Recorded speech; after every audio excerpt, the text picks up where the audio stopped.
Beberapa orang memilih untuk menikah, ada yang memutuskan untuk segera menjadi orang tua, dan ada yang memutuskan untuk tidak memiliki anak. Menjadi orang tua atau memiliki anak dan membentuk keluarga memang tidak selalu mudah.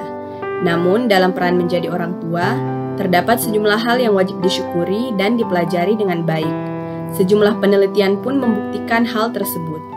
Berikut 5 penelitian yang wajib diketahui untuk orang tua atau calon orang tua yang menarik untuk diketahui.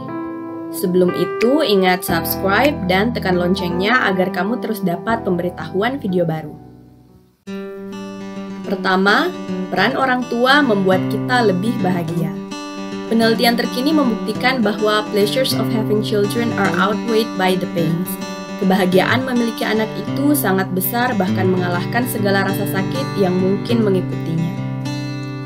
Penelitian terbaru yang dilakukan Nelson dan kawan-kawan dalam Psychological Bulletin membahas when, why, and how is parenthood associated with more or less well-being, mengungkapkan bahwa rata-rata orang yang memiliki peran sebagai orang tua merasakan hal yang bahagia setiap hari dibanding dengan non-parents. Merawat anak-anak terbukti dapat meningkatkan kenikmatan hidup jika dibandingkan dengan kegiatan lain, terkhusus bagi para ayah.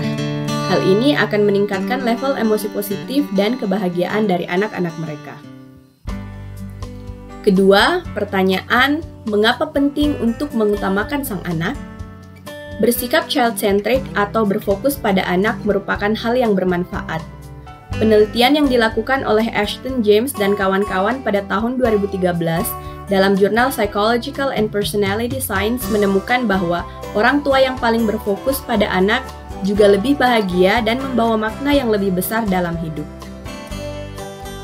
Bersikap child care atau pada aktivitas yang menunjukkan kepedulian kepada anak memiliki asosiasi dengan kebermaknaan dan berkorelasi dengan perasaan negatif yang rendah.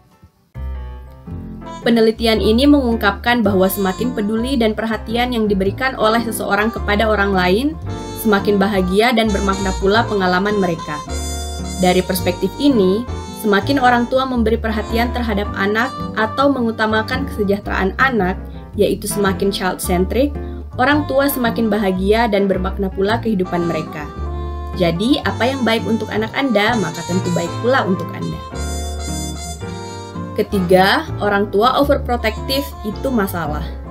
Sebagaimana banyak hal dalam hidup, sangat jelas perbedaan antara merawat dan mengekang, khususnya dalam hal tumbuh kembang anak.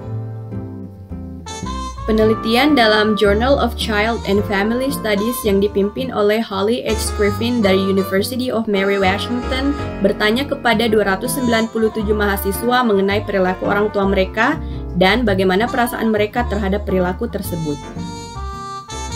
Penelitian ini menemukan bahwa helicopter parenting atau orang tua pengekang berhubungan dengan level depresi yang lebih tinggi di antara para mahasiswa. Mereka juga memiliki tingkat kemandirian dan kompetisi yang rendah. Keempat, melakukan tugas bersama. Akan lebih mudah jika membesarkan anak yang bahagia jika hubungan ayah dan ibu akur dan seirama di dalam rumah. Salah satu yang sering menjadi pertentangan antara orang tua adalah tugas-tugas rumah.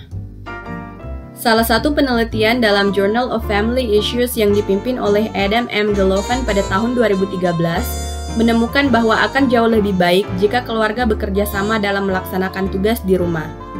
Ketika pasangan melaksanakan pekerjaan rumah dalam waktu yang bersamaan, tidak peduli siapa melakukan tugas apa, pasangan tersebut akan lebih puas dalam pembagian tugas di rumah.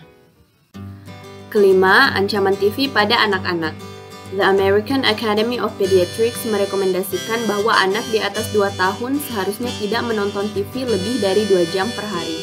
Dan anak usia di bawah 2 tahun seharusnya tidak menonton sama sekali. Salah satu penelitian yang dilakukan oleh Linda S. Pagani, Caroline Fitzpatrick, dan Tracy A. Burnett yang dilakukan melibatkan hampir 2.000 orang anak di Kanada sejak lahir, menemukan bahwa waktu ekstra selama 1 jam untuk menonton TV bagi anak di atas usia 2,5 tahun dapat menjadi prediksi kinerja mereka yang buruk ketika memasuki taman kanak-kanak. Dan semakin lama anak menonton di atas usia 2,5 tahun, maka semakin buruk pula penguasaan kosakata, perhitungan, dan kemampuan motorik mereka ketika mencapai usia 5 tahun. Semoga informasi ini bermanfaat. Terima kasih. Ingat subscribe, like, dan share. Sampai jumpa.